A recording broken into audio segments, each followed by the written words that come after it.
14h-16h, Brigitte Lahaie, Sud Radio. Bonjour à tous, nous sommes ensemble durant ces 2 heures sur Sud Radio. Ne faudrait-il pas, pour rencontrer le grand amour, l'amour de sa vie, avoir su se créer une autonomie émotionnelle? Alors si je parle d'autonomie émotionnelle, c'est parce que c'est le titre de l'excellent livre de mon invité Ariane Calvo qui est avec nous. Et dans ce livre, on comprend bien qu'à la sortie de l'enfance, il y a un petit peu de boulot pour se sentir bien. Et nos premières rencontres sont souvent dictées par nos blessures, nos failles, nos besoins. Et on attend tout, peut-être beaucoup trop de notre partenaire qui évidemment non seulement ne peut pas tout nous apporter, tout ce qu'on voudrait, mais qui lui aussi vient avec ses valises d'émotions qui ne sont pas encore comprises. Alors il est évident que lorsqu'on a une blessure d'abandon, on a plus peur d'être quitté que lorsqu'on a une belle confiance en soi et en l'amour que nos parents nous ont offert. Alors durant notre enfance, on emmagasine, si je puis dire, des blessures, et on va aller en parler de ces blessures, on va parler de nos attentes amoureuses grâce aux témoignages que vous allez nous offrir. On va décrypter tout ça. En deuxième heure, on recevra Chris Constantini et dans son livre, on découvre le mystère de l'ADN. Il nous racontera ça également. Alors, ne perdez pas une minute de plus. Vous nous appelez au 0826 300 300 ou vous nous envoyez un SMS au 7 20 18. Merci Ariane Calvo d'être avec nous. Vous êtes psychologue clinicienne et vous avez écrit notamment L'autonomie émotionnelle. C'est d'ailleurs grâce à ce livre qu'on s'était rencontrés, livre que j'ai beaucoup apprécié et dans lequel vous expliquez à quel point il faut comprendre ce qu'on ressent et puis être un peu plus autonome et ne pas tout attendre de l'univers, si je puis dire. De l'autre et des autres, oui. Bonjour Brigitte, merci de m'avoir invitée. J'aime toujours venir ici parler de ce livre et de toutes les thématiques que nous proposent les auditeurs. C'est toujours très, très, très, très riche. Et ce que je voudrais dire, c'est que c'est vrai, vous l'avez dit très bien, on rencontre nos premières rencontres amoureuses, nos premières histoires, elles sont teintées de nos blessures. C'est pas pour autant qu'il faut attendre d'être toute soignée ou tout soigné pour rencontrer. C'est un discours que j'entends beaucoup dans le développement personnel aujourd'hui. Oui, vous avez raison. Vous avez raison. Il faudrait être complètement régulé. J'ai plus, et d'ailleurs c'est étonnant parce que j'ai plus d'auditrices qui vont me dire ça que d'hommes. Ah oui. Et comme si les femmes aujourd'hui pensaient qu'il faut d'abord se suffire à soi-même pour pouvoir rencontrer l'autre. Absolument. Et c'est dommage. Et c'est dommage parce que... Et par ailleurs, il suffit d'ouvrir Instagram pour voir cette phrase à longueur de fil. Enfin, c'est effrayant. C'est une espèce de discours prôné partout. Je ne suis pas du tout d'accord. Il faut travailler sur soi. Bien sûr, mais la rencontre amoureuse, l'histoire d'amour, c'est aussi une manière de travailler sur soi, de grandir, d'avancer. Alors, ça fait un peu souffrir, oui. Mais ça nous révèle beaucoup de choses sur nous-mêmes, déjà, qu'on ne pourrait pas trouver toute seule. Et qu'on trouve parfois même mieux qu'en thérapie, je trouve. Ah, mais absolument. Parce que ça réveille des choses très fortes et très anciennes. Forcément. Donc oui, déjà c'est un excellent révélateur. Il n'y a que ceux qui nous aiment qui peuvent nous blesser, que ceux qu'on aime, qui peuvent nous blesser. Les deux en fait. Oui, les deux. Et puis c'est surtout une super motivation pour se soigner et pour aller mieux et pour pouvoir mieux profiter de cette belle relation qu'on a trouvée et pour ne pas blesser une personne qu'on aime avec nos blessures à nous et nos réflexes archaïques. Donc en fait, non, moi je dirais plutôt aimer pour mieux se soigner, quoi. J'aime bien cette formule et je pense qu'on va la prendre durant ces 2 heures. Alors, ce qu'il faut bien comprendre, et je crois que vous êtes d'accord avec ça, c'est que c'est jamais par hasard qu'on rencontre telle ou telle personne. Enfin, en tout cas, que telle ou telle personne nous intéresse, parce que bien sûr qu'on rencontre des tas de gens par hasard, mais quand on arrive à accrocher avec quelqu'un, c'est pas par hasard. La connexion, non, elle est jamais par hasard. Et des deux côtés d'ailleurs. On se rend compte que souvent on réveille les traumas l'un de l'autre. Surtout quand on n'a pas beaucoup travaillé sur soi. En fait, ce qui change quand on n'a pas beaucoup travaillé sur soi, c'est qu'on en est peu conscient. Alors qu'on se voit beaucoup plus faire quand on se connaît mieux. Ce qui est évident, mais c'est toujours bien de le rappeler. Et donc, les choses se passent avec moins d'inconscient et donc plus de maîtrise, plus de régulation, plus de bienveillance et peuvent mieux se passer. Alors le danger, et c'est là où il faut vraiment à ce moment-là peut-être aller voir un thérapeute, c'est lorsqu'on répète les mêmes rencontres qui nous font souffrir, qui nous font du mal. Là, il faut vraiment aller comprendre qu'est-ce qui se joue dans ces rencontres qu'on répète à nouveau tout le temps. Exactement. Ça, c'est déjà la première chose qu'on peut dire. Quand quelque chose nous fait mal, quand une relation nous fait mal, quand une situation nous fait mal, c'est qu'on l'a déjà rencontré de façon symbolique ou identique dans l'enfance la plupart du temps. Donc effectivement, si à la première blessure de ce type-là, on n'est pas allé chercher dans notre histoire, mais qu'on se contente d'accuser l'autre de nous faire mal, d'abord c'est pas autonome, donc c'est le contraire de ce que je prône. Et puis surtout, on est condamné à répéter. On va rien réparer et Ouais. on recommencera la même chose puisque Exactement. notre inconscient nous aide quand même à nous emmener là où on peut réparer quelque chose en nous. C'est ça. Et alors après, il faut aussi comprendre, alors il y a 5 blessures principales dont on parle souvent dans cette émission, vous connaissez par cœur. Je sais que quand je les cite, j'en oublie toujours une, vous allez m'aider. Donc abandon, rejet, trahison, injustice, humiliation. Donc on y est. Mais ce qu'il faut bien comprendre, c'est que chaque blessure va pouvoir donner un comportement et son inverse. Ouais. Par exemple, la blessure d'abandon, soit on va être très dépendant amoureux, soit on va être très indépendant. C'est-à-dire Presque trop. parce qu'on ne veut pas être abandonné, on ne se met avec personne. Comme ça, Oui. on risque rien. On n'accepte ni aide, ni soutien, ni engagement.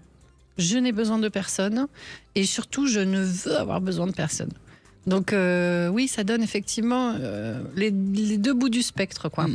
Et si on va, parce qu'on peut aller sur la relation amoureuse et on peut également aller dans le domaine de la sexualité, si on reste avec la blessure d'abandon, ça peut être des personnes qui dans la sexualité vont être terriblement dans l'oralité, avec un besoin d'embrasser, de toucher à la bouche, etc., parce que c'est une blessure très primaire. Mais ça peut aussi donner des gens qui vont être énormément dans le contrôle et dans la qui ne presque... savent pas s'abandonner. Et voilà, exactement. Parce qu'il y a cette tournure-là aussi dans le mot abandon. En tout cas, s'abandonner et être abandonné, c'est 2 fois le même verbe, mais c'est des réalités tellement différentes. Et s'abandonner en sexualité, c'est tellement important. C'est très dangereux pour ceux qui sont avec cette blessure, évidemment. Avec cette blessure-là, oui. Parce que si on aime quelqu'un et qu'en plus on sait s'abandonner sexuellement, si on le perd, on est vraiment perdu. Et c'est là que travailler sur ces blessures permet de rencontrer des personnes avec qui on est en sécurité. Aussi. Et absolument. ça, c'est intéressant. Et si on n'est pas en sécurité dans une relation, ça parle d'abord de nous. Oui. Ce qui ne veut pas dire qu'on est avec quelqu'un de bien. Je suis bien d'accord qu'on peut avoir choisi quelqu'un qui n'est pas quelqu'un de bien et que la rupture est préférable. Mais ça parle d'abord de nous et ça parle toujours d'abord de nous de toute façon. Oui, absolument. Alors, il y a 4 autres blessures. On ne va pas décliner à l'infini, mais on va plutôt essayer de décliner au fur et à mesure des appels qu'on va avoir. Qu'est-ce que vous avez envie de dire aussi quand il y a une émotion très forte aussi, il y a quelque chose à comprendre. Si on est par exemple très souvent en colère. Les émotions très fortes, c'est souvent des projections très fortes. C'est quand on voudrait que le réel soit absolument tel qu'on veut qu'il soit. Et plus le décalage est grand entre ce qu'on veut et la réalité, et plus l'émotion dégoupille fort. Très souvent, passer par l'acceptation, ça aide à réguler les choses. Donc c'est peut-être une clé et un outil intéressant là, de tranquillité. Oui, mais alors l'acceptation... Ah oui, c'est pas facile. Il faut dépasser la colère, par exemple. La colère, c'est souvent de la frustration, mais aussi, des fois, la colère est très utile. C'est une émotion intéressante qui est très mal comprise parce que c'est l'émotion qui permet de se faire respecter quand on a l'impression de ne pas être respecté, justement. Quand on est trop envahi, quand on dépasse nos limites. Une colère, ça peut être très calme, mais très ferme et être très utile. Donc, on n'écarte pas la colère. Par contre, on écarte les émotions qui sont un peu paracolères, la furie, la rage, les crises de frustration démesurées, ça non, c'est pas très intéressant. Mais se mettre en colère, c'est parfois très utile. Oui, à condition évidemment qu'on ne se mette pas à taper sur son partenaire ou à casser tout. Oui, on a tort de faire des assimilations entre le comportement et l'émotion. Avec une même émotion, je peux choisir plein de comportements différents. Je peux choisir de déborder et de taper, mais je peux aussi choisir d'exprimer très clairement ce que je veux et ce que je veux surtout plus jamais. Oui, mais vous êtes d'accord que si on arrive à exprimer très clairement quand on est en colère, c'est que déjà on n'est plus dans une colère qui nous emporte, qui nous dépasse. Mais une colère qui nous dépasse, c'est ce que j'essaye de vous dire, c'est une colère où il y a une peur qui dépasse, qui pousse en dessous de la colère. Très souvent, c'est pas la colère uniquement. J'entends bien. Et donc cette peur-là, c'est elle qu'on doit identifier. J'ai peur d'être abusée, par exemple. C'est très courant, les colères qui dégoupillent, parce qu'on a peur d'être abusé dans tous les sens du terme, hein, aussi bien symbolique que concret. J'ai peur qu'on me dupe, j'ai peur qu'on m'utilise. Et ben ça fait des colères qui effectivement ont du mal à être contrôlées, parce que en fait, en dessous, c'est même pas de la peur, c'est de la terreur. Alors, vous l'avez compris, Ariane Calveau va pouvoir décoder vos blessures. Donc, n'hésitez pas à nous appeler. Vous êtes dans des relations qui sont peut-être bancales, qui vous font souffrir. Vous avez du mal à rencontrer quelqu'un. Vous pouvez nous appeler sur Sud Radio 0826 300 300. On se retrouve dans un instant avec Guillaume, justement, qui a envie de parler de son enfance et de ce que ça lui a certainement fait. 14h-16h, Brigitte Lahaie, Sud Radio. C'est Ariane Calveau qui est avec nous et qui décode nos blessures pour nous aider à aimer mieux. Bonjour Guillaume. Bonjour Brigitte, bonjour Ariane. Bonjour. On vous écoute. Alors, Guillaume, allez-y. Moi du coup j'ai donc mes parents qui ont divorcé quand j'avais à peu près 10 ans. À l'époque on m'a expliqué que j'allais m'en remettre et que ça allait passer avec le temps. Et en fait au final je pense que ça m'a beaucoup marqué, beaucoup plus que ce que je le pensais. Et finalement je me rends compte que j'ai grandi avec l'idée que l'amour pourrait s'arrêter du jour au lendemain. C'est déjà bien de l'avoir conscientisé. Oui. Vous l'avez conscientisé à quel moment de votre vie ? En fait, c'est-à-dire que dans ma vie de tous les jours, je me rends compte que j'ai du mal à tomber amoureux. C'est-à-dire que quand je suis avec quelqu'un dans une relation, même si j'ai des sentiments, dès qu'on va trop loin dans la relation, j'ai comme un réflexe de recul. On pourrait dire que vous ne voulez pas vous engager. C'est ça exactement. C'est ce que j'allais dire. C'est que l'amour s'arrête très rarement du jour au lendemain. C'est quasiment impossible, à moins d'une trahison extrême. Et même comme ça. Par contre, la relation, oui, elle va s'arrêter du jour au lendemain, un jour ou l'autre, soit par la séparation, soit par la mort. Mais les relations s'arrêtent. L'amour, non. Donc vous prenez pas beaucoup de risques à aimer et à être aimé. Dans la relation, c'est autre chose. Et c'est là qu'il faudrait travailler sur qu'est-ce qui peut vous mettre en confiance et en sécurité dans le fait d'être choisi et de choisir. Et puis un jour, peut-être plus.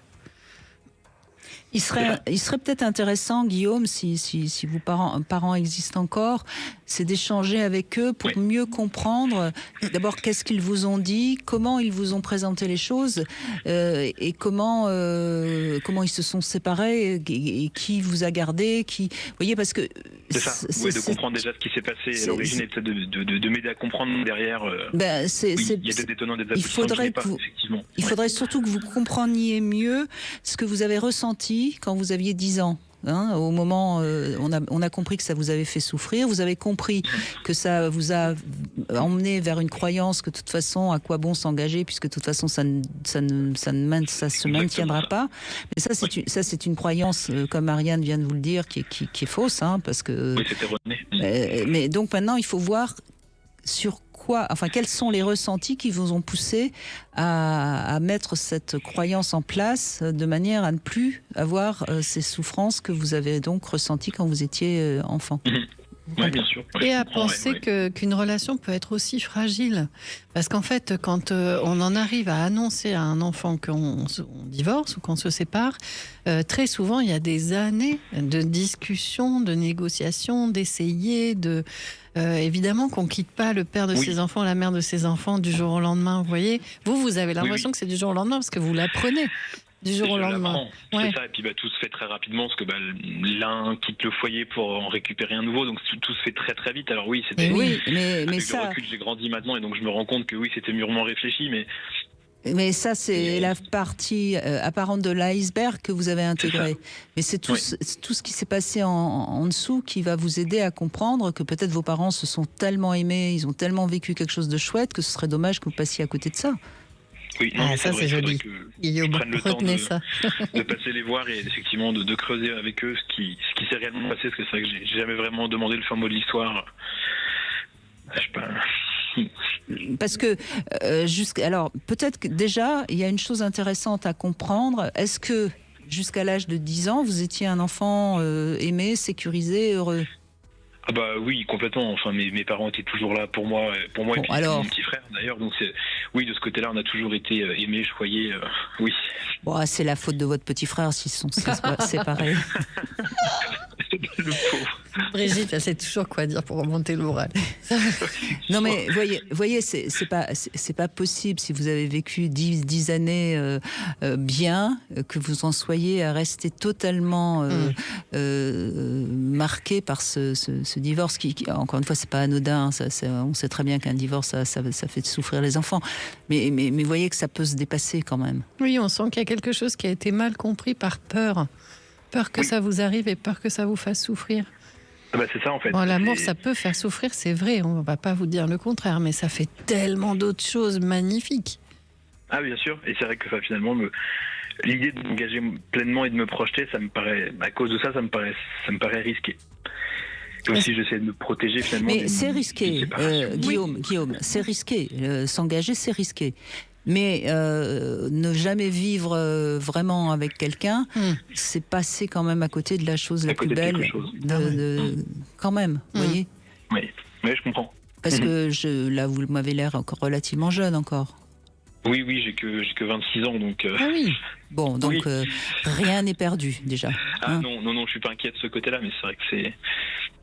Donc vous n'allez pas rester toute votre vie tout seul. J'espère pas. Non, j'espère pouvoir passer au-dessus de tout ça, puis pouvoir peut-être, comme vous l'avez dit, pouvoir construire quelque chose de solide en comprenant ce qui s'est passé et de pouvoir surmonter tout ça.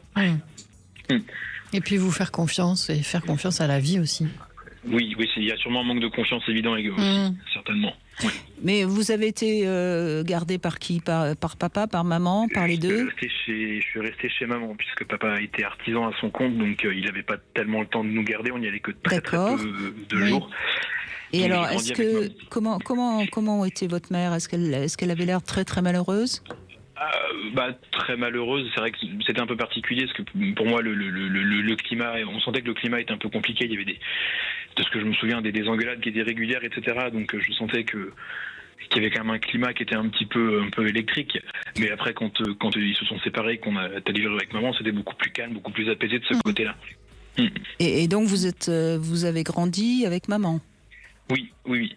Alors il y a peut-être une autre piste. Il y a peut-être une autre piste quand même à voir. Est-ce qu'elle est remplaçable, maman ? Oui. Il y a peut-être ça aussi. Vous voyez, parce que si vous avez vécu vous étiez l'aîné, si j'ai bien compris. Oui, c'est ça. Oui, donc exactement. vous étiez un peu le compagnon de maman quand même. Un peu pas le chef de famille, parce que c'est pas le mot, mais oui, j'endossais une responsabilité. Voilà. Oui, indirectement. Bon, donc ça c'est aussi peut-être, encore une fois, c'est une piste, je ne dis pas que c'est ça. Oui, bien sûr. Non, mais ça me permet au contraire. Parce que là, vous engagez avec une autre femme, c'est quand même vous désengager de maman. Oui, non, c'est pas, effectivement. Ça a l'air de parler, Oui, bien sûr. Pardon. J'entends quelqu'un qui fond. Oui, non, mais c'est vrai. Non, mais ça, c'est le risque. Il y a une partie de raison. Oui, mais on parle beaucoup en ce moment de la génération Z qui a du mal à s'engager. Et je trouve qu'on n'aborde pas assez tous ces enfants qui ont été élevés par un parent seul. Quand c'est en famille, une fois chez papa, une fois chez maman, c'est pas pareil. Mais quand c'est uniquement chez un, et en général du sexe opposé, on n'en parle pas assez, je trouve. Mais il y a quand même quelque chose qui est une sorte de couple, certes, pas, il n'y a rien de sexuel dans l'histoire, on est bien d'accord. Mais il y a quand même vous êtes quand même l'homme de la maison, quoi. Une sorte de compagnon symbolique, quoi. C'est ça, parce qu'elle n'a pas refait sa vie tout de suite, elle l'a fait que 3 ans après, donc mais effectivement ça me permet de comprendre certaines choses, ce que vous avancez, c'est... Bon, donc vous travaillez un petit peu sur tout ça et vous verrez, ça va faire son chemin. Et vous allez pouvoir vous engager. Et puis, visiblement, de toute façon, vous avez l'air de tomber amoureux quand même. Donc, Ah bah oui. Enfin, j'ai eu plusieurs relations. Ça, c'est pas le souci, mais c'est que, ouais, comme je le dis, dès que ça devient un peu plus sérieux, l'engagement me fait peur. on a bien compris, mais ça va tout doucement faire son chemin. Ça fait peur, mais ça n'empêche pas d'avancer. Oui, c'est vrai. Merci en tout cas, Guillaume. Merci de cet échange. Merci beaucoup à vous de m'avoir accueilli sur l'antenne. Je vous en prie, c'était un plaisir. On va parler quelque chose qui m'intéresse beaucoup dans ce Love Conseil. On va parler de l'ombre et de la lumière. Et puis dans un instant, on va retrouver Nathalie également, qui a eu une adolescence, une enfance hyper stricte. Et elle a envie de voir qu'est-ce que ça a pu provoquer dans sa relation amoureuse. Brigitte Lahaie, Sud Radio, le Love Conseil. Ariane Calvo est avec nous et on va parler dans ce Love Conseil de l'ombre et la lumière. Alors ce Love Conseil m'a été inspiré par l'astrologie. Je fais parfois le week-end, quand j'ai un peu de temps, je fais de l'astrologie. Et alors on sait qu'on a tous dans notre thème des zones d'ombre. Et j'aime mieux ce terme que le terme de défaut. Hein.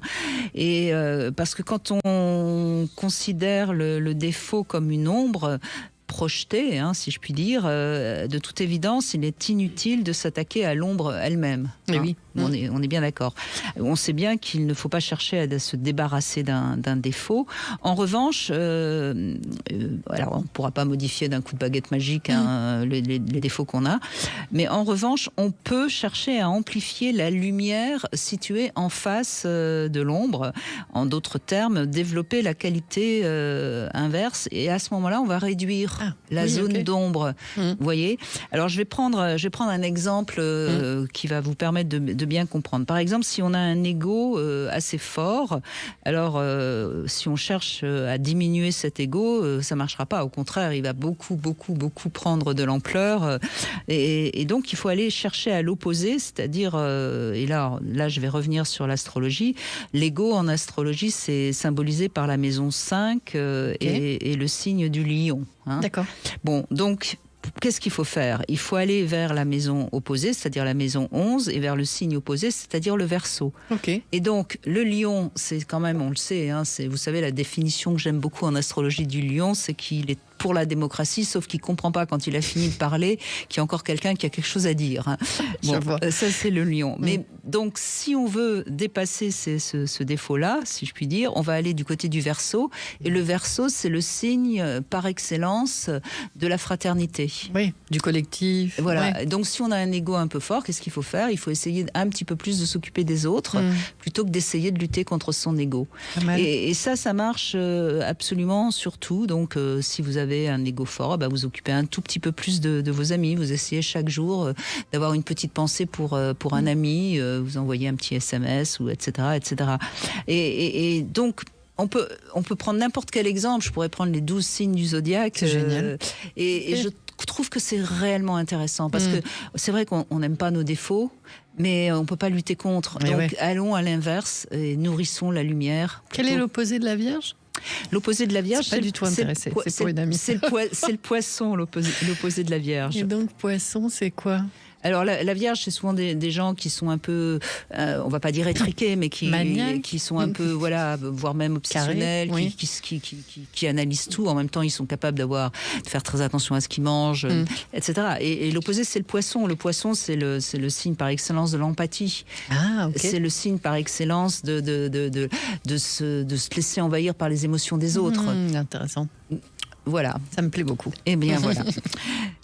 Donc, du coup, on va jouer ensemble et on va jouer avec Passage du désir sur Sud Radio et avec ce kit de découverte BDSM. Vous le savez depuis le début de la semaine, il est composé de 6 pièces qui éveillent les sens et qui vous font découvrir le monde du BDSM en douceur. Si vous avez envie de le gagner, vous envoyez Brigitte au 7 20 18 par SMS et l'un ou l'une d'entre vous sera tiré au sort. Bonne chance à tous. Et on retrouve Nathalie maintenant. Bonjour Nathalie. Bonjour Brigitte, bonjour Ariane. Bonjour. Eh bien, donc, vous avez envie de nous parler de votre enfance, de votre adolescence, qui était assez contrôlée par vos parents ? Ah oui, j'ai l'impression en fait, c'est pas une impression, c'est que j'avais pas mon mot à dire. C'était les phrases préférées de mes parents, c'est comme ça et c'est pas autrement. Mm. Donc, je voyais mes copains, mes copines sortir et moi, c'était à la maison. Donc, et là, récemment, je demandais à ma mère, je dis, maman, comment j'étais quand j'étais petite? Et elle m'a répondu, tu pleurais tout le temps. Ben oui, parce que vous étiez puni tout le temps de ne pas pouvoir vivre, tout simplement. Hein. Donc, Privé de s'exprimer aussi, on entend. Ouais, une frustration terrible. Et puis en plus, vous aviez 10 ans en quelle année? En 81. Oui, donc on était déjà quand même dans une société où les enfants avaient leur liberté, leur mot à dire. Donc c'était un petit peu... Bon, il y a une époque où de toute façon tous les enfants avaient cette éducation-là. Mais... Alors du coup, avec mes enfants, eh ben, j'ai essayé de faire le contraire. Mes parents, c'était un modèle à pas reproduire. Donc j'ai essayé de contrecarrer et voilà, mes parents, c'était le modèle à pas suivre. Et vous avez l'impression d'avoir réussi à faire ça de façon équilibrée? Parce que quand on prend le contre-pied total, des fois, on est un peu à l'autre bout du boomerang, là, et on relâche un peu trop. C'est difficile de trouver le bon équilibre. Oui, c'est difficile, ce qui fait que... au début, je donnais l'éducation que j'ai reçue, et je me suis rendu compte que ça allait pas parce que j'étais beaucoup trop stricte et je voyais que mes enfants n'étaient pas bien.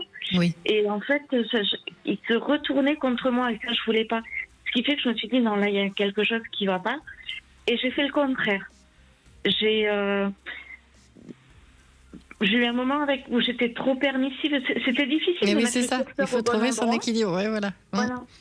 C'était difficile. Et maintenant qu'ils ont... mon fils est papa et ma fille a 27 ans, mais ils me disent merci.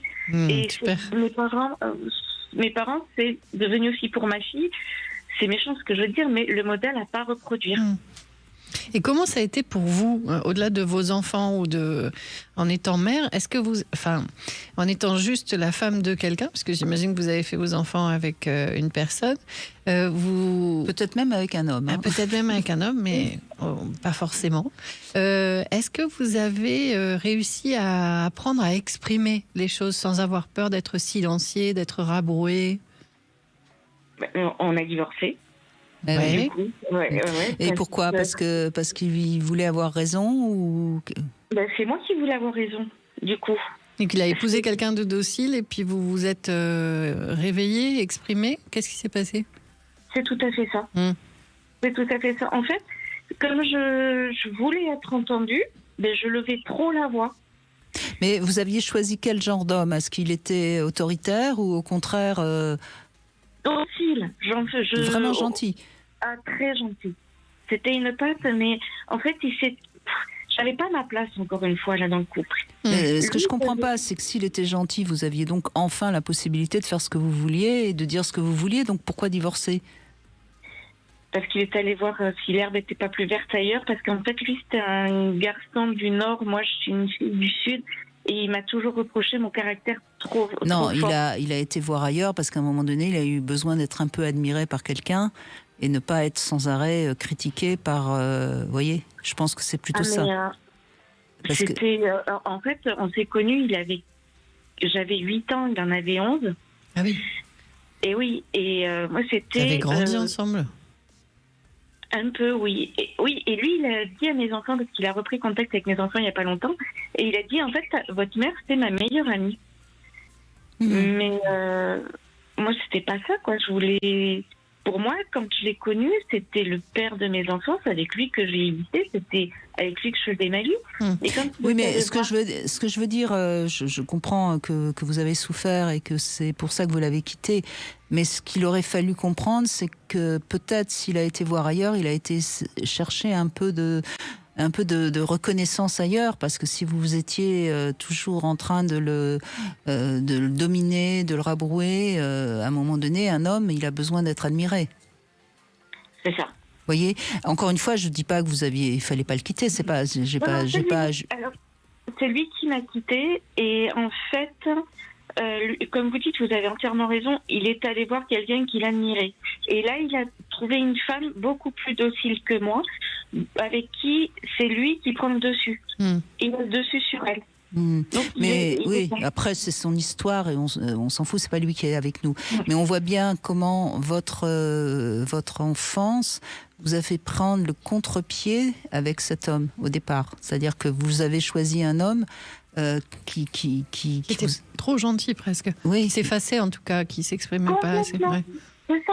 Et j'avais pas de répondant en fait. Alors s'il reste quelque chose un petit peu à travailler, est-ce que je peux me permettre, Nathalie ? Ça serait dommage d'en rester à une relation, quelle qu'elle soit, qu'on envisage comme un rapport de force. Alors vous avez tout à fait raison, j'ai travaillé là-dessus. Oui. Et là je suis paxée avec un homme qui est tout aussi gentil, tout aussi doux, mais il a réussi à jeter l'eau sur le feu. Comment et ça ? il m'a calmé. Il vous calme. Ah oui. Ah, carrément. Moi, je le stimule et lui me calme. Il vous apaise, c'est ça que vous voulez dire ? Complètement. Ouais. Et il trouve tout le temps les bons mots quand des fois je suis pas bien. Il trouve tout le temps les bons mots pour faire ressortir le meilleur de moi et m'apaiser. Donc il vous fait sentir entendu, quoi. C'est ça la différence, ouais. Ah oui. Ah oui. C'est une perle. Bon, eh ben merveilleux. Donc quand Vous avez vous bien avancé, hein. quand vous avez tendance à être à sortir un petit peu votre grande voix pour prendre le pouvoir, il vous calme. Ah oui, mais en fait, j'ai même plus besoin de la lever. Oui, formidable. Comme je suis entendue, je n'ai plus besoin de me passer. Et on discute, on communique, on dialogue. Chose que je ne pouvais pas faire avec le père de mes enfants. Alors que là, on parle de façon complètement apaisée. Ça montre que vous avez réparé cette blessure d'enfance. Ah mais oui, et c'est pareil avec mes enfants maintenant. Avec eux, il y a un dialogue entre lui et mes enfants. Ils dialoguent et mes enfants l'écoutent et c'est apaisé. De toute façon, vous avez réussi, même s'il y a eu des petits couacs au début avec vos enfants, mais vous avez réussi leur éducation. Ils ont l'air d'aller bien et ils vous remercient. Donc ça, c'est signe que ça s'est bien passé. Oui, mais il y a toujours des réglages. Les parents ne sont jamais parfaits, c'est bien connu. Et heureusement d'ailleurs, parce que qu'est-ce qu'on ferait si on avait des parents parfaits ? Ça serait très difficile. Je leur ai dit, vous avez la chance de ne pas avoir une mère parfaite. Voilà. Donc, absolument. Merci Nathalie, en tout cas. Merci beaucoup. Ce témoignage est intéressant parce que ça montre qu'on peut avancer aussi, et ça, on ne l'avait pas dit dans l'intro, on peut avancer aussi grâce à l'éducation de nos enfants. Et oui, c'est un miroir intéressant de nos défauts et de nos zones d'ombre, comme disait Brigitte tout à l'heure. Et visiblement, ça vous a beaucoup aidé. Merci Nathalie. On fait une petite pause et c'est Sophie qu'on retrouve dans un instant. Elle a eu 3 figures paternelles. Comment elle s'y est retrouvée ? Elle nous raconte ça dans un instant. 14h-16h, Brigitte Lahaie, Sud Radio. Avec Ariane Calvo, nous évoquons nos blessures et nous essayons de comprendre l'impact qu'elles ont sur notre capacité à aimer. Je rappelle votre livre L'autonomie émotionnelle, c'est aux éditions Robert Laffont. Nous avons Sophie qui nous rejoint. Bonjour Sophie. Bonjour Brigitte. Bonjour à votre invitée. Bonjour. Ariane qui est avec nous. Ariane, excusez-moi. Non, mais c'est pas grave, mais sinon on n'attrape pas le fil, si on n'a pas. Ah oui. Donc vous avez grandi avec 3 figures paternelles, c'est-à-dire, racontez-nous. Alors, c'est-à-dire que j'ai été reconnue à la naissance par un monsieur qui m'a reconnue mais qui n'était pas mon papa. J'ai ensuite été élevée par une deuxième figure paternelle, donc qui était un beau-père, qui n'était pas mon père. Et beaucoup plus tard, à l'âge adulte, alors que j'avais déjà mes enfants, j'ai un troisième homme qui est arrivé dans ma vie et qui était mon papa biologique. Votre géniteur, donc, Ouais, exactement. Qui est, marrant qui, comme qui- histoire. qui est revenu, qui vous a recherché, qui vous a retrouvé, ou c'est vous qui avez été le Alors, retrouver? qui m'a recherché, pas du tout, parce qu'en fait, il était toujours en lien constant, plus ou moins loin avec ma mère. Mhm. Donc, en fait, voilà, il a décidé, alors que j'étais déjà âgée de 35 ans, enfin quelque chose comme ça, de me dire que c'était lui mon père. Ce qui est fou, c'est que donc lui, à votre naissance, ne vous reconnaît pas, et c'est donc l'homme qui est avec votre mère qui vous reconnaît. Oui, exactement. Et il savait que Euh, vous étiez oui. sa fille, ouais, que vous alliez naître, tout ça. Ouais. Mm. Oui, il savait que je n'étais pas sa fille. Ah non. Est-ce que votre il père s'entend- biologique connaissait votre existence? Savait que Oui. vous... Ouais, ok. Ah Mais oui, alors, oui. est-ce que c'était un amant de votre mère?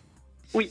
C'est ça. Oui, c'est ça. En fait, ma mère était partie, elle était mariée, et puis ça n'allait pas du tout dans son couple, Mhm. et elle était partie. Et en fait, elle a rencontré donc mon père biologique, avec qui elle a eu une mini-aventure. Hein, ça a été très rapide, sauf que Mais voilà, efficace. puis elle est tombée enceinte de moi, efficace. Fertile. C'est ça. Je devais arriver par cette histoire-là. Son mari, qui donc on parle de ça il y a plus de 50 ans. Oui, D'accord. bien Son sûr. mari lui a sommé un peu de revenir au foyer, Mhm. qu'il reconnaîtrait l'enfant. Bon, après, voilà, je passe tous les détails parce que il y en a beaucoup, vous imaginez. Non, mais en Elle même temps, est- c'est beau parce que cet Ouais. homme aimait sans doute beaucoup votre mère et il était prêt à la retrouver, même enceinte d'un autre. D'un autre, ouais. Ouais, ça c'est une explication. Après, bon, il y a plein d'autres explications possibles. Bah, peu allez-y. importe. En tout cas, Non, mais c'est pas le- non, pas que importe. C'est l'explication que vous en avez qui compte. Bah, disons que oui, de toute façon, à sa manière, il l'aimait, c'est certain. Maintenant, comment dire, il lui a demandé de revenir en lui disant que ce serait sa punition. Ah oui. Voilà. C'est bon, ça je l'ai. Et il vous l'a fait sentir qu'il était... Ah ben oui, moi c'était en assez colère. particulier, c'est-à-dire que donc moi je ne savais pas que c'était pas mon papa, mais je ressentais qu'il y avait quelque chose de pas net. Hein. Je ressentais le secret puisque j'ai été élevée Bien sûr. dans Mais ce oui. secret. Mm. À l'âge de 4 ans, quand ma mère a divorcé, je suis allée chez ce papa tous les 15 jours comme si c'était mon papa, parce que tout le monde a continué à jouer le rôle pendant des années. Et moi, j'allais chez ce papa souvent en pleurant, je voulais pas y aller. Non pas que j'étais maltraitée en soi, même si c'était quelqu'un qui buvait, donc c'était pas la joie. Ah oui. Mais voilà, donc voilà, j'ai eu pendant 15 ans, 16, 17 ans même. Est-ce que votre mère ne vous révèle la vérité que plus tard? Jamais. Hein? Jamais. Ouais, non, Ça, jamais. Ça, c'est pas bien. Et Non, quand- c'est pas très ouais. bien, ouais. Non, bon, en tout C'est cas, une autre époque, hein, voilà. en même temps. Ouais. Ouais, exactement. Voilà, le sujet, c'est j'ai passé la colère contre ma mère, hein, parce que forcément il y a eu un Oui. moment de colère, d'acceptation, de compréhension. J'ai fait un très gros travail psy. Que je continue d'ailleurs parce que je trouve qu'on n'a jamais fini le chemin. Ça, c'est vrai. Ça, c'est vrai. Et puis ça me permet moi d'être, je pense, un peu une adulte résiliente. J'en ai fait une force. J'ai rencontré mon mari très tôt. Lui, de son côté, avait perdu sa maman. Donc, on est venu vraiment combler nos manques respectifs. On s'est construit, voilà, on a construit un couple très fusionnel. Enfin, je n'aime pas le mot fusionnel parce que c'est un peu quand même au départ. Moi, après, avec le travail psy, j'ai dû sortir de cette fusion qui m'étouffait à un moment donné. Mais voilà, on est quand même un couple on a plus de 35 ans derrière nous, on a 2 enfants. Oui, vous On a avez... construit une famille assez parfaite, vous voyez, du coup, quelque chose de très... papa, c'est bien papa, maman, c'est bien maman, enfin voilà. Et donc, c'est j'avais à votre cœur. père biologique, qui vous annonce qu'il est votre père. Oui, exactement. Et pourquoi à l'époque il n'a pas vécu avec votre mère Alors à l'époque, elle était mariée, Donc pour lui, voilà, c'était compliqué et clairement, il ne voulait pas s'engager. Lui, il était très volage. Et donc, par contre, il était plus ou moins là. Il est venu me voir à la maternité. Hein. C'est assez drôle, hein, parce qu'il est venu me voir à la naissance. Donc il a travaillé quand même. Ouais. Donc il a certainement beaucoup aimé votre mère, puisque... Lui, bien sûr, lui aussi. Pour ma mère, c'était un peu le prince charmant. Hein. Elle l'a toujours un peu... ils sont toujours en lien, hein, aujourd'hui. Le côté quand même positif, qui me semble-t-il, c'est que vous êtes vraiment une enfant de l'amour. C'est ça, je pense que c'est exactement ce qui m'a aidée à avoir cette lumière que je perçois en moi. Et cet amour que j'ai un peu, voilà, je pense effectivement que c'est ça qui vous porte. Qui me porte. Oui, complètement. Et sans doute d'ailleurs que votre mère vous a beaucoup chéri au début, parce que vous étiez en effet ce qui lui restait de cet amour, parce qu'il me semble qu'il y a quelque chose de cet ordre-là entre eux. Alors oui, j'étais même plus que chérie, j'étais très protégée. Elle était un peu, j'ai même un peu souffert de cette surprotection. Mais ce qui est intéressant, vous voyez, parce que moi j'ai beaucoup travaillé sur la question de la fusion. Je pense que cette fusion que vous avez eue en bébé avec votre mère, c'est ce qui a provoqué aussi la fusion avec votre mari. Mais c'est plutôt bien parce que ça a été finalement quelque chose de positif. Oui. Voilà, mais comme vous le dites, ce mot fusion, il peut être fatal aussi. Oui. Si à un moment donné... à un moment donné, il faut grandir. Il faut en sortir. Voilà, il faut sortir ça, bien parce sûr. qu'il y en a un. Moi, en l'occurrence, c'était moi que ça entravait. Mon mari, lui, a jamais souffert de ça, mais il a su, en tout cas, vous pousser à voler de vos propres ailes. Oui, complètement. Oui, et aujourd'hui, mais c'est normal, on est plus apaisé. C'est normal parce que vous avez revécu la fusion avec maman et il fallait que quelqu'un vous aide à défusionner et c'est votre compagnon qui l'a fait. Donc là, franchement, ça s'est plutôt bien passé pour vous. Et votre mère était d'accord pour qu'il vous révèle sa paternité ? Oui, elle était d'accord. Non, c'était d'un commun accord. Normalement, il voulait le faire avant.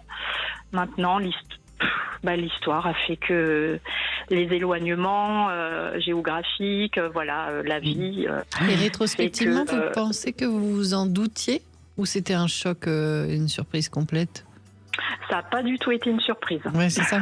C'est fou. Non, c'était plutôt une révélation, quoi. Incroyable. Mais oui. Et vous... je veux dire, c'était même évident. Quand, je me suis dit, voilà. Vous saviez vous saviez que le père qui vous a reconnu, c'était pas votre père. Mais vous le saviez pas pourquoi, mais vous le saviez. Ouais, c'est-à-dire que je disais souvent à ma mère, tu es sûre, je suis pas une enfant adoptée. Ah oui, c'est fou. Alors, elle se mettait en colère, mais non, pourquoi tu dis ça ? Oui, mais je ressentais, en tant qu'enfant, on ressent beaucoup plus, j'avais un ressenti. Il y a une énergie du secret du mensonge là, que les gens trompés, par exemple, décrivent très bien. C'est-à-dire qu'il n'y a aucune indication dans le réel, mais en fait, on sent que quelque chose se trame, quoi. Écoutez, merci, c'est un très beau témoignage, Sophie, et merci de nous l'avoir offert. Et oui, les enfants ont ce sixième sens. Petite devinette avant de laisser la place aux infos. Pourquoi on peut comparer les hommes avec les places de parking ? Vous aurez la réponse après les infos. 14h-16h, Brigitte Lahaie, Sud Radio. Eh bien, on a vu depuis 14h déjà avec nos différents auditeurs à quel point notre enfance met des sacrés paramètres dans nos histoires d'amour, Ariane Calvo. Beaucoup nos relations, oui. Et pour aimer, il faut comprendre qui on est. Et je conseille toujours votre livre « L'autonomie émotionnelle » aux éditions Robert Laffont, qui est un livre vraiment riche, Ariane Calvo. Donc n'hésitez pas si vous avez envie de mieux vous découvrir. Alors, je vous répète ma devinette. Pourquoi peut-on comparer les hommes avec les places de parking ? Qu'est-ce que les hommes peuvent avoir en commun avec des places de parking ? À Paris, où ils sont rares, par- chers et... Surtout dans les grandes villes, oui. Je ne sais pas, Brigitte. Eh ben, les vrais hommes comme les vraies places sont toujours prises. Ah oui, bien vu. C'est bien vu, hein. Ouais. C'est assez juste. Bonjour Julien. Oui, bonjour Brigitte, bonjour Ariane. Bonjour. Merci d'être avec nous, Julien. Donc vous aussi, on vous a menti sur vos origines. Ouais, j'ai un peu la même histoire que la dame précédente, sauf que moi je l'ai appris dans des circonstances un peu moins joyeuses, on va dire. C'est-à-dire que moi c'était au cours d'une engueulade entre mes parents où ma mère a balancé à mon père, mais de toute façon t'es pas son père, t'as rien à dire. Et là j'ai compris que ça faisait longtemps que quelque chose est suspect dans ma famille. Ouais. Voilà. Et j'ai découvert que en fait tout le monde était au courant. Sauf moi. Vous avez quel âge quand vous J'avais 8 ans quand c'est arrivé. Et quand on vous annonce, enfin quand vous entendez ça, vous aviez de toute façon déjà une prescience que votre père n'était, vous reconnaissiez. En fait, je savais que mes sœurs étaient mes demi-sœurs, qu'elles étaient issues d'un précédent mariage, mais je sentais qu'il y avait quelque chose d'un peu malsain, d'un peu d'ambigu dans la relation que j'avais avec mes demi-sœurs, du coup. Alors, elles avaient quel âge, vos demi-sœurs, par rapport à vous? Elles ont 11 et 16 ans de plus que moi. Donc elles avaient quand même de la bouteille. Mais je voyais, j'avais beaucoup d'amis de mes parents qui avaient des enfants d'à peu près l'âge de mes sœurs, avec qui je m'entendais bien, on rigolait, on était complices. Et quand mes sœurs s'occupaient de moi, c'était très très froid. Très, parce qu'elles savaient. Vous saviez pas, mais elle savait. Oui. Elle savait, bien sûr. Elle savait complètement. Elle était complètement dans la confidence et elle savait qu'il fallait surtout pas me le dire parce qu'il fallait je mets des grosses guillemets là-dessus, me protéger. Oui, vous faites bien de mettre des guillemets parce que l'aberration la plus absolue, parce que le jour où j'ai découvert tout, je me suis mis à douter de tout et de tout le monde. J'allais vous demander, quelles conséquences ça a eu, ou en tout cas celles que vous percevez. Pour moi, plus personne n'était crédible. Mais alors quand je dis plus personne, c'est vraiment plus personne. Et si aujourd'hui je fais partie de ce qu'on appelle les complotistes, je pense que c'est une grosse partie de ça. C'est-à-dire que moi, à chaque fois qu'on m'annonce quelque chose, je pars du principe que ça va être forcément faux et je vais aller chercher le pourquoi du comment, pourquoi est-ce qu'on me ment, quel est l'intérêt qu'on a à me mentir.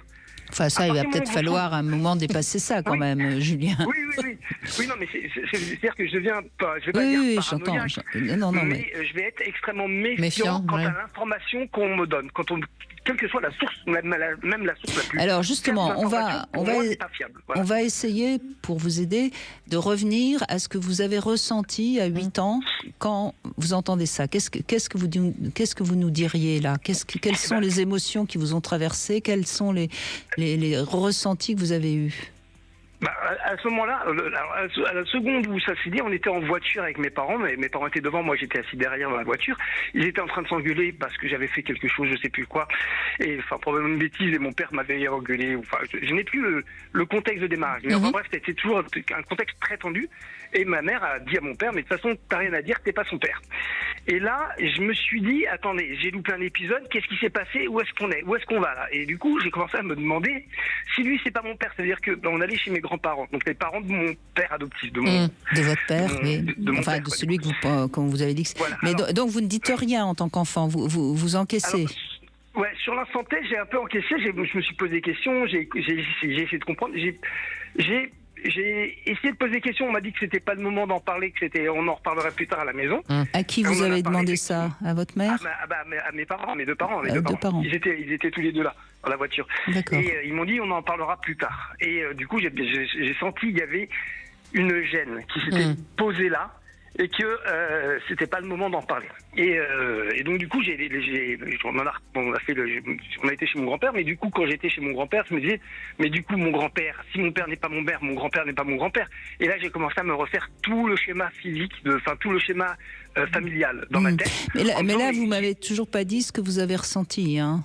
Ça a été une énorme blessure parce que je me suis senti trahi, je me suis senti abandonné. Je me suis dit mais qui est mon père? Mais j'avais besoin de comprendre, j'avais besoin de savoir. C'est-à-dire qu'au moment où dans la voiture derrière vous avez entendu ça, vous vous êtes senti totalement perdu.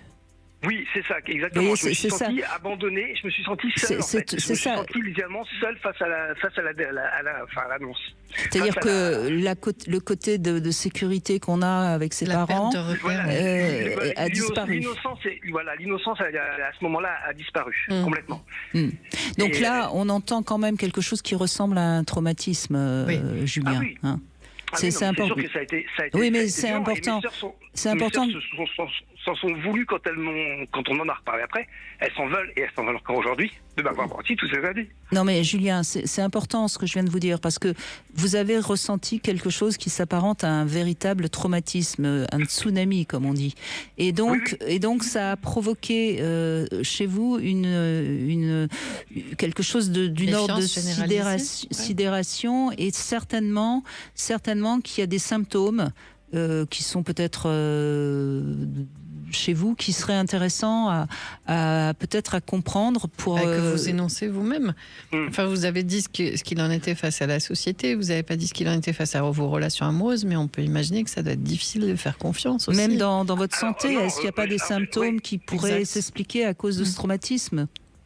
J'ai appris au fil des années.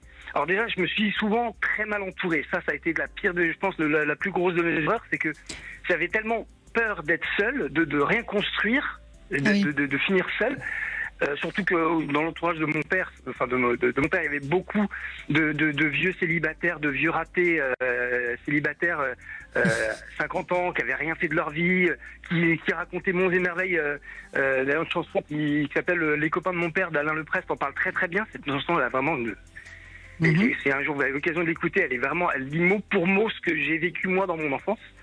J'avais cette peur de finir comme ça, et j'avais tellement peur que je m'entourais de la première fille disponible entre guillemets. Après j'ai eu trop de mal à séduire, mais j'avais tendance à prendre un peu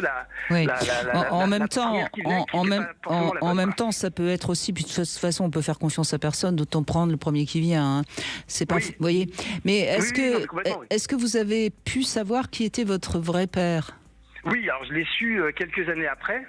Et j'ai su le contexte exprès de pourquoi et comment était mon père, du coup, pourquoi ma mère, pourquoi mon père n'a jamais été pourquoi mon géniteur n'a jamais été mon père. C'est parce qu'en fait ma mère avait de son propre souhait décidé de faire un enfant toute seule et elle pensait qu'elle aurait une fille. C'était pour elle qu'elle était convaincue que je m'appellerais Julie et que je serais une fille. Sauf que pas de bol, je suis né, j'étais un garçon et j'avais pas de papa à la naissance, donc c'est sa meilleure copine qui est venue. Ben oui, mais voyez bien, là aussi, il y a du traumatisme. L'émotion, vous voyez. Oui, non, c'est sûr. Non, mais sincèrement, Julien, je vous invite à travailler un petit peu tout ça, parce que je sens à quel point vous êtes encore très blessé. Et je ne sais pas quel âge vous avez, j'ai pas envie. Aujourd'hui, j'ai 44 ans. Bon, donc en plus 44 ans, on est vraiment à un âge clé, c'est-à-dire vous êtes à un tournant de votre vie et travaillez ça avec peut-être. Alors, je l'ai beaucoup travaillé, j'ai appris à pardonner, j'ai appris à m'apaiser. Non, mais est-ce que vous l'avez travaillé sous l'angle du trauma ? Alors, je l'ai travaillé sous l'angle du trauma avec un psychologue, avec 2 psychologues qui m'ont suivi à une époque où j'allais vraiment très très très mal, où j'étais vraiment en train de faire des burn-out sur burn-out et je ne comprenais pas la raison de mon épuisement, mais c'est parce que j'arrivais pas à lâcher la méfiance envers tout et tout le monde et tout devait être entièrement permanence sous mon contrôle, mais total. Et du coup, je m'épuisais dans des tâches inutiles au travail. Et mais je me mettais moi-même en burn-out. Vous parlez encore avec cette tendance à pas pouvoir poser vos mots. À l'émotion, oui, c'est parce que c'est toujours. Mais c'est ce que je dis, je le sens, je l'entends, je vous entends, j'entends cette. C'est pour ça que je vous dis. Émotion, oui, parce que ça reste. Il faut travailler sur. Quand j'appuie sur la plaie, ça fait toujours un peu mal. Mais justement, il n'y a pas de raison que ça soit comme ça. Et aujourd'hui, c'est ce que je dis en général aux gens quand j'explique cette situation-là, quand par exemple à ma famille ou ma nouvelle famille, celle que j'ai construite, que j'ai choisie, quand je leur ai expliqué tout ça, je leur ai dit. Du coup, moi, je fais bien la distinction entre le père, celui qui a assumé le rôle de l'éducation. Et donc, pour moi, je le renie pas comme étant mon père, même s'il y a une époque très dure où je l'ai renié complètement. Je lui ai dit, mais de toute façon, t'as rien à me dire, t'es pas mon père. Et aujourd'hui, je dis, au contraire, c'est mon père. Et heureusement qu'il a été là. Et alors que mon géniteur, lui, a été totalement absent. Parce que, accessoirement, la phrase de votre mère dans cette voiture-là, elle est fausse. T'as oui, rien à dire, t'es pas son père. Bah si, oui, mais je suis son père et j'ai quelque chose à dire. On est issu d'une société patriarcale où le père, c'est le géniteur, donc fatalement. Et oui, mais non, on voyait pas le géniteur comme le père Non, comme l'éducateur, mais mais comme le géniteur. C'était dans ce sens-là qu'elle l'avait dit. Mais oui, évidemment, pour moi. Non, c'est une il avait phrase tout à fait sa place dans votre éducation. C'est une phrase très blessante, très blessante qu'elle lui a envoyée à ce moment-là, et encore plus blessante pour vous, parce que c'est pas la meilleure manière de l'apprendre. Mais oui. Julien, moi, ce que je vous conseille simplement, c'est d'aller travailler un peu plus sur votre corps. Il faut que votre corps se sente un peu plus en sécurité, et vous allez aller beaucoup mieux. Oui, non, mais en fait, aujourd'hui, j'ai réussi à me construire ma vie. J'ai deux enfants avec qui je suis parfaitement heureux. Avec dont qui vous êtes le père. Pour le coup, il n'y a pas de doute physique. La ressemblance est les enfants, ils savent toujours comment faire ce genre de choses. C'est bien. Et à contrario, je suis parti du principe, ce que je disais à Jérémy au standard juste avant, que nous félicitons pour son travail formidable. Voilà. Absolument. Et ce que je lui ai expliqué, c'est qu'aujourd'hui, j'ai pris parti pris de ne jamais mentir à mes enfants et de leur expliquer les nuances entre la vérité, les faits et la subtilité, les choses, les nuances et la magie qu'on peut apporter les choses. Par exemple, pour le Père Noël, moi j'ai une petite fille de 3 ans, j'ai dès le début dit que le Père Noël n'existait pas, que c'était un enrobage qu'on mettait par pudeur pour pas dire qu'on offrait des gros cadeaux et qu'on se sente pas redevable du cadeau qu'on reçoit de quelqu'un, qu'il n'y ait pas d'échange, que c'est vraiment un cadeau qui est fait à sens unique, c'est vraiment un cadeau qui est donné, et donc du coup, tu dis que c'est moi qui te le donne, donc si c'est moi, tu me dois quelque chose en retour. Pour effacer ça, on dit que c'est pas moi, on dit que c'est un personnage fictif qui n'existe pas, qui est le Père Noël. Et je dis qu'évidemment, le fait que ça soit fictif pour les uns est une réalité pour d'autres, c'est le même cas pour les religions. Essayez de travailler sur la question du symbole, ça sera peut-être une plus belle manière de... Je n'utilise pas le mot symbole, mais on en revient à la symbolique des choses. Bien sûr, vous avez raison.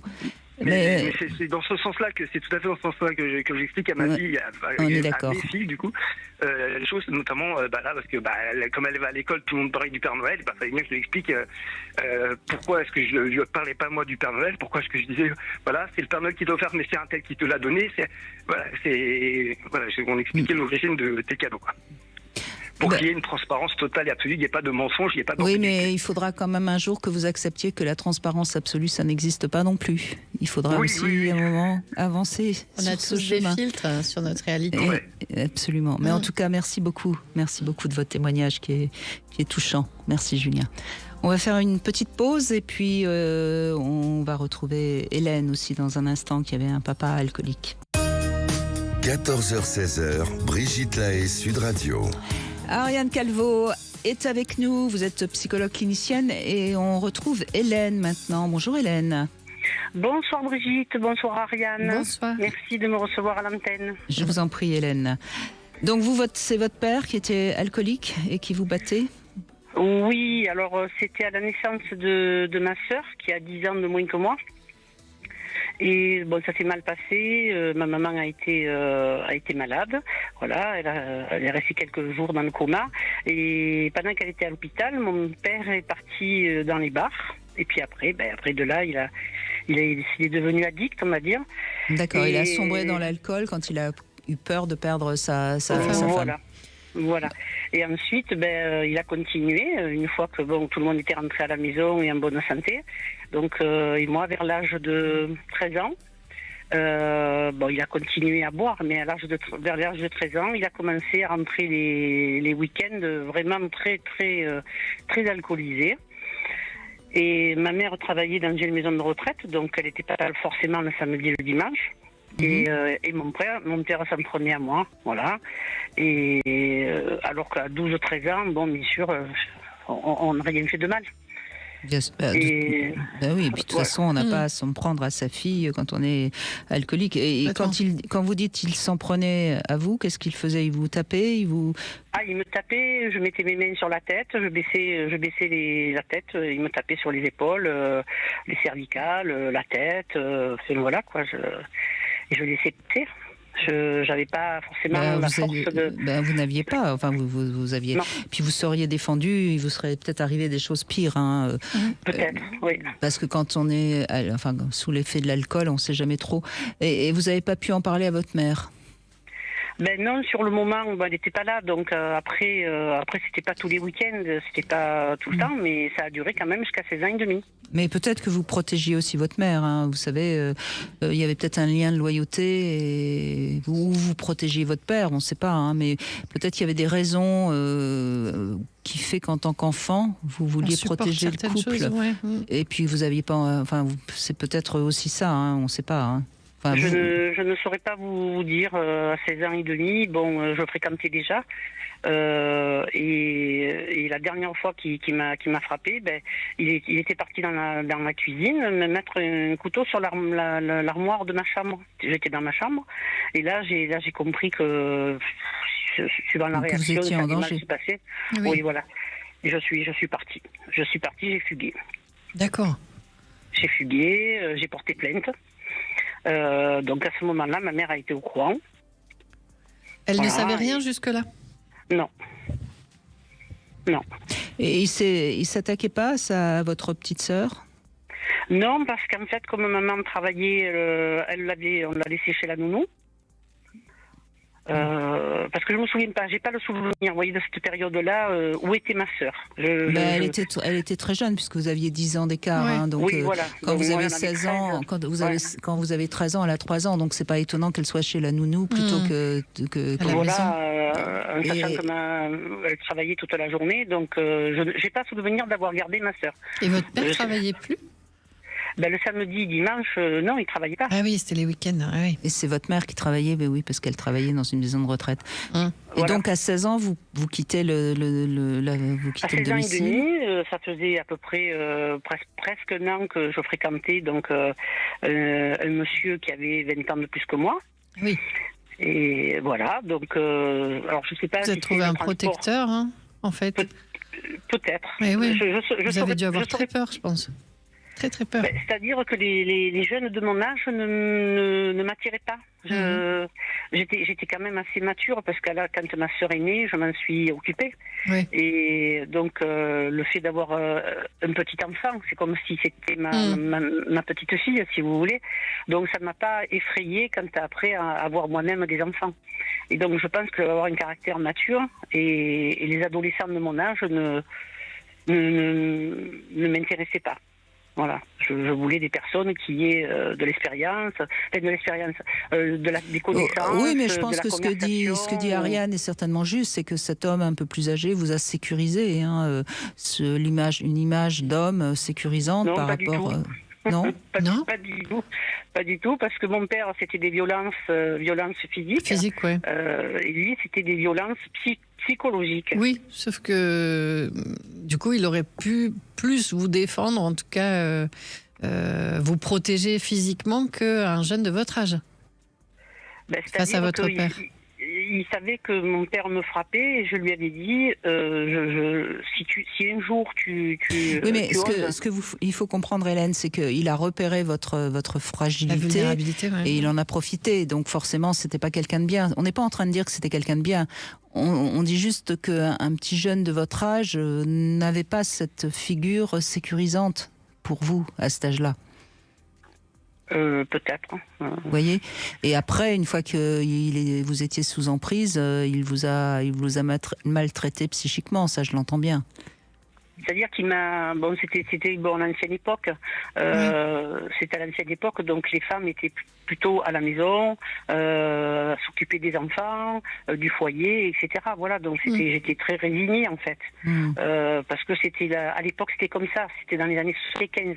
Donc, vous voyez, ça remonte. Donc, vous êtes passé d'une violence à l'autre, vous diriez ça comme ça? Moi, je suis passée d'une personne qui me frappait à une personne qui m'a plus ou moins, pas séquestrée, mais on n'avait pas d'amis, on voyait personne. Oui, donc isolée quand même et maltraitée psychiquement. Et je pense que c'était un pervers narcissique. Alors, peut-être pas pervers narcissique, mais en tout cas manipulateur, oui. Ou manipulateur, voilà, plutôt, oui. Je retire l'expression pervers. Oui, manipulateur, parce que en tout cas toxique. Et pas. Voilà. Et après, qu'est-ce que vous avez pu Et après, j'ai eu des enfants, donc très rapprochés, parce que moi-même étant. Mais avec lui? Oui, avec le même papa. D'accord. Oui, et puis au bout de 16 ans, 16-17 ans, j'en pouvais plus. Je travaillais, je faisais que travailler, des travaux, m'occuper des enfants, l'éducation, mais je veux dire... C'est intéressant parce que vous êtes resté 16 ans avec lui, comme vous partez à 16 ans père, du domicile. Oui, des tranches de 16, oui. Oui, c'est peut-être un cap à passer, je sais pas, j'ai ouvert les yeux après, quand je suis allée travailler, parce qu'il avait une profession indépendante. Donc, je voulais aller travailler, mais faire parce que bon, évidemment, j'ai pas continué l'école. Donc, il ne m'a pas permis de continuer, de passer mon bac et de devenir infirmière ou autre. Vous voyez. D'accord. Bien sûr. Il m'a gardé bien à la maison. Oui, voilà. Vous étiez sa chose, hein. Voilà, mais après, au-delà de ça, j'ai pas forcément, je me suis pas épanouie, j'étais prise par le temps par rapport au travail que j'avais avec les enfants, l'éducation, tout ce qu'on peut imaginer avec des enfants en bas âge et très rapprochés. Et puis les travaux, on avait acheté une maison, on a fait des travaux, on l'a revendue, on a racheté une autre maison, on a refait des travaux, on l'a revendue, vous voyez, par étapes. Et tout ça dans l'espace de 16 ans. Donc, c'était très, très bien rempli. Et on imagine, vous n'avez pas chômé, comme on dit. Et aujourd'hui, ça va? Vous avez trouvé quelqu'un avec qui vous êtes bien ou vous êtes seul? Alors, après je me suis remariée, m'étant remariée, je suis tombée sur une personne qui était un peu inerte. Voilà, donc du même âge que moi, en fait. Vous voyez, voilà. Et donc, aujourd'hui? ça a fonctionné. Et aujourd'hui, je rencontre des personnes qui, en fait, affectionnent le bon verre de vin à table le midi, le soir, tous les jours, ce soit l'un ou l'autre. Et c'est pour ça que je romps la relation. Voilà, je peux pas. Les dépendances, oui. Je peux pas, parce que je sais ce que ça Bien donne. sûr. Ah bah oui. Et ce que ça peut donner si on continue dans cette voie-là. Oui. Donc, donc il faut un petit peu avancer pour mieux comprendre. C'est long de trouver son équilibre, ouais. Mais vous allez... Oui, c'est très long. Ça demande des essais. Et puis les personnes ne se dévoilent pas forcément au premier instant. Hein, ça prend du temps. Bon, là maintenant, je commence à raccourcir le temps. C'est bien. De déclenchement. Voilà, donc... Persévérer. Persévérer, vous allez... Oui. Ah, je perds pas le moral. Hein. Je pense que je peux rendre un homme heureux, mais un homme sain, on va dire. Voilà. En tout cas, pas un homme alcoolique, on l'a bien compris. Merci. Oui. Merci beaucoup Hélène, en tout cas merci de ce témoignage. On fait une petite pause, on revient avec le sexo-conseil du jour. Jouir sans éjaculer, c'est évidemment un sexo-conseil qui s'adresse aux hommes. Et on va évoquer ce roman policier Chaîne de avec Chris Constantini qui nous rejoint aussi dans un instant. Brigitte Lahaie, Sud Radio, le sexo-conseil. Alors Ariane Calvo, on va revenir sur la question de jouir sans éjaculer, qui est une question qui s'adresse évidemment aux hommes et qui surprend toujours quand on dit ça. Il y a énormément d'hommes qui disent c'est pas possible, comment on peut jouir sans éjaculer. Alors si, c'est possible, mais ça demande quand même un certain entraînement. Vous êtes bien, je vois que vous êtes au courant, Ariane. Et en fait, il suffit de surfer, quand je dis il suffit, non, il faut surfer sur la vague du plaisir. Donc en fait, il faut arriver à faire monter le plaisir jusqu'au paroxysme. Et puis ensuite, il faut presque stopper, respirer profondément, gonfler le bas-ventre, arrêter tout mouvement de bassin. Et c'est à ce moment-là qu'il va y avoir ce qu'on appelle un sentiment voluptueux qui envahit les reins. Et c'est le premier pas vers ce qu'on appelle le fameux orgasme blanc, qui est donc une jouissance sans émission de sperme. En fait, ça vient du tantra, tout ça, évidemment. Avec un peu de patience et beaucoup de maîtrise corporelle, les hommes peuvent y arriver, et c'est vraiment, je dirais, dans le tantra, le Tao, qu'on apprend ça. Alors après, encore une fois, si on sent qu'on est sur le point d'éjaculer, généralement, la respiration s'accélère. Donc il faut aller un tout petit peu en amont de ce sentiment qu'on va éjaculer, et pour justement ralentir la respiration. Moi, c'est pas mon sexo-conseil qui va aider les hommes, hein. Je crois que c'est vraiment un apprentissage. En tout cas, je donne juste quelques petits exercices, et puis ceux qui ont envie, iront peut-être lire notamment les bouquins de Manchu Chiao qui a écrit beaucoup sur le Tao. On peut également le travailler en ressentant mieux les muscles périnéaux. En tout cas, il est important aussi dans ces moments d'entraînement de rester immobile sans crainte de perdre l'érection. Mais c'est vrai qu'au départ, c'est assez frustrant parce que même si on essaye, on n'y arrive pas. Soit on perd son érection, son excitation ou on éjacule. Donc je crois que c'est vraiment quelque chose qui est plus à faire en complicité avec sa partenaire. Et puis, moi j'aime bien donner comme ça des sexo-conseils qui sont plus des trucs qui permettent de donner un peu de ludique dans sa sexualité. Ce qui est important, c'est pas d'y arriver, c'est le chemin qu'on va parcourir pour essayer d'y arriver. Et puis voilà tout. Super. Et puis si vous n'y arrivez pas, vous pouvez être puni grâce à ce petit kit de découverte BDSM que l'on peut gagner grâce au passage du désir. Vous savez que j'en ai parlé tout à l'heure et c'est Sud Radio et Passage du désir qui vous permet de gagner ce kit découverte BDSM Bond avec 6 pièces qui vont éveiller donc vos sens. Voilà. Bon, il y a évidemment tout ce qu'on peut avoir. Il y a des menottes, il y a un bandeau. Enfin bref, si vous avez envie de le gagner, qu'est-ce qu'il vous reste à faire ? Vous faites Brigitte au 7 20 18 par SMS et l'un d'entre vous sera tiré au sort et repartira avec ce cadeau. Mais pour l'instant, on va se plonger dans le roman policier de Chris Constantini qui nous a rejoint. Bonjour. Bonjour Brigitte. Merci d'être avec nous. Ça s'appelle Chaîne de crime. C'est aux éditions Istia. Alors il y a 2 raisons qui font que j'ai eu envie de parler de ce roman. D'abord parce que j'ai trouvé qu'il était assez intéressant. Et puis ensuite, il y a quelque chose que j'ai trouvé passionnant. C'est les mystères de l'ADN. Mais on va d'abord parler un petit peu du roman. Donc, évidemment, comme tout roman policier, il y a des meurtres.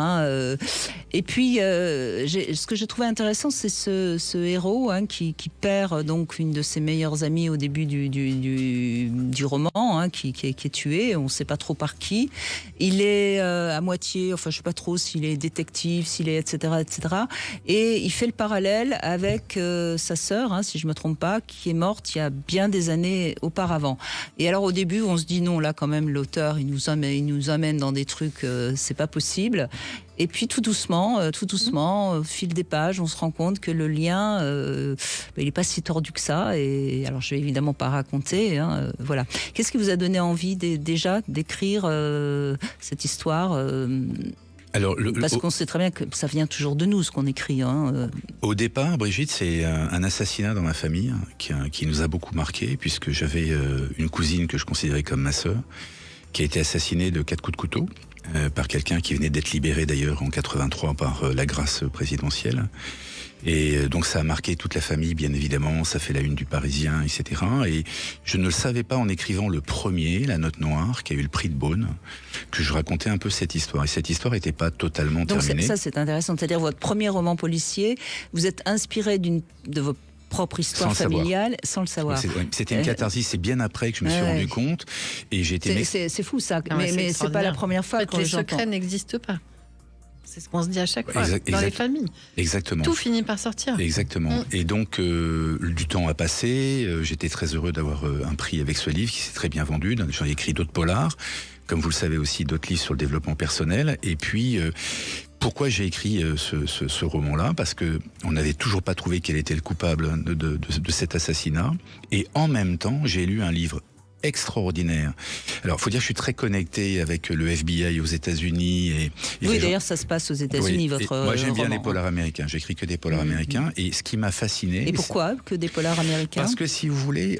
D'abord, parce que je suis... on me dit que j'ai une écriture très cinématographique. J'aime bien cette ambiance de polar américain qui se déroule dans New York. C'est juste dans cette chaîne de crime, on voit New York. Enfin, on voit... Voilà, on est à New York, mais c'est surtout parce que c'est beaucoup plus fluide à raconter une enquête aux États-Unis. Il n'y a pas le juge d'instruction, les pièces, les recours. Ça peut aller très très vite une enquête en fait aux États-Unis. Donc c'est beaucoup plus fluide, c'est beaucoup plus pervers, parce que quand vous avez de l'argent, vous pouvez acheter votre liberté et ressortir, quoique avec ce qui se passe en Suisse en ce moment.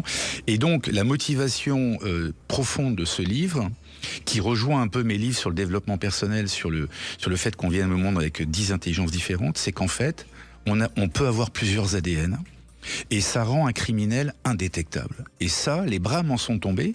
J'étais tellement étonné de cette découverte que j'ai été voir la gendarmerie nationale en disant je vais leur apprendre un truc, je vais les bluffer les gars. Eh bien pas du tout. C'est-à-dire qu'au top niveau de la gendarmerie nationale, ils sont au courant de ça. Et donc il y a des cas maintenant où sur une scène de crime, lorsque vous trouvez un ADN, ce n'est plus considéré comme une preuve absolue. Et donc, il y a eu des histoires comme ça aux États-Unis, véridiques, et on est en plein bouleversement. Là, par exemple, il y a une femme qui a été assassinée en Australie qui avait 2 ADN. Un ADN masculin, un ADN féminin. Et donc, ça m'a donné l'idée de continuer ma catharsis sur l'assassinat, donc un cold case de ma cousine, et avec une histoire romanesque à New York, effectivement. Mais ça tourne autour, effectivement, de ce qu'on appelle le chimérisme, à savoir que l'ADN peut être totalement indétectable. Vous pouvez avoir des criminels totalement indétectables. Et dans le roman Chaîne de crime, on ne va pas donner les détails. Après tout, il faut le lire. Dans le roman, vous expliquez pourquoi l'ADN change. Alors, bien évidemment, c'est pour ça que, si vous voulez, quand j'ai lu toutes ces histoires d'ADN, heureusement, j'ai fait des études scientifiques, je suis ingénieur agronome, donc l'ADN, ça me connaît, l'ADN des plantes, etc. Donc, je comprenais à peu près ce qu'il disait. Mais je me suis dit, un lecteur qui n'a pas que ça à faire, il faut essayer de le rendre romanesque, cette histoire. Et donc, j'ai donné des exemples concrets, complètement dingues. Je vous donne juste un exemple. On a trouvé un cheveu sur une scène de crime aux États-Unis. On met l'ADN dans la base qui s'appelle le CODIS aux États-Unis, le FNAEG en France. Paf, le criminel, on sait qui c'est, sauf qu'il est déjà en prison. Ça peut pas être lui. Qu'est-ce qu'on fait ? Et donc c'est ça qui m'a passionné, c'est-à-dire que vous avez en fait une science... Mais c'est horrible d'ailleurs, parce que là, tout d'un coup, ce qui me vient, c'est que ça se trouve, il y a des gens qui sont en prison depuis des années à cause de l'ADN, alors que c'est pas eux. J'en parle dans mon roman, c'est-à-dire qu'il y a une fondation aux États-Unis d'avocats qui sont bénévoles, et qui, l'année dernière, ont fait sortir 16 noirs, ce sont surtout des noirs, qui ont été foutus en tôle par des pseudo-spécialistes, etc., qui étaient dans le couloir de la mort. Donc ils en ont libéré 16, en prouvant que les preuves étaient pas bonnes. Donc cette fondation, elle est absolument... En tout cas, pas suffisante, on va dire. Pas suffisante. Mais indispensable. Mais tout ce dont on parle, si vous voulez, au travers d'une intrigue, où il y a une histoire d'amour, où ça se déroule à New York, effectivement, et j'aime bien ce détective, parce qu'il est un peu fracassé par la vie, et il rencontre des femmes au charme vénéneux, il se plante, il se fait casser la gueule, il est très humain, il est très... Voilà. C'est souvent, de toute façon, dans un roman policier, comme c'est souvent les hommes qui aiment les romans policiers plus que les femmes, il faut qu'il y ait quand même du sexe, il faut quand même qu'il y ait un peu d'amour. Ma chère Brigitte, 80%, aux dernières statistiques, 80% des lecteurs de romans policiers sont des femmes. Ah oui. Les femmes adorent les romans. Femmes lisent plus que les hommes, de toute façon. Les femmes déjà lisent plus que les hommes. Mais donc, les hommes lisent plus de romans policiers que de romans d'amour. Et j'en reviens donc à la technique qui est pas dans ce livre, mais globalement, qu'on appelle la forensique, les sciences forensiques, où là j'ai lu encore récemment... justement, on va en parler dans un instant de ces sciences forensiques, pardon, et vous allez déjà nous expliquer dans un instant ce que ça veut dire, forensique, parce que moi je ne sais pas, donc je suppose que beaucoup d'auditeurs ne savent pas. On en parle dans un instant, on revient sur Chaîne de crime avec Ariane Calvo et Chris Constantini dans un instant. 14h-16h, Brigitte Lahaie, Sud Radio. Toujours en compagnie de Ariane Calvo. Je rappelle que vous êtes l'autrice de L'autonomie émotionnelle. C'est aux éditions Robert Laffont, dans lequel vous nous expliquez comment devenir nous-mêmes, si je puis dire. Alors, à côté de vous, on a quelqu'un qui est plus dans le coaching, même si vous ne prenez pas le même nom pour écrire vos livres de développement personnel et vos livres policiers, puisque là, c'est Chris Constantini qui a écrit Chaîne de crime aux éditions Istia. Ma maman, paix à son âme, était corse, elle était atteinte d'un cancer, et lorsque j'ai écrit ce polar, elle a vu que j'étais en finale pour le prix de Beaune. Alors vous parlez de l'autre. De mon premier, et lorsque j'ai eu gagné le prix de Beaune, elle a gagné 6 mois de vie. Et je me suis... c'est l'interprétation. Non, je l'ai vue et elle m'a dit, s'il te plaît, tu es le seul à pouvoir reprendre ce nom corse. J'aimerais que tu signes tes autres polars à l'avenir avec le nom Constantini. D'accord, donc c'est un hommage à votre mère. C'est un hommage à maman. Très bien, eh bien on lui rend hommage à notre tour. Alors justement, qu'est-ce que ça veut dire forensique ? Alors, déjà, je reprends à la base.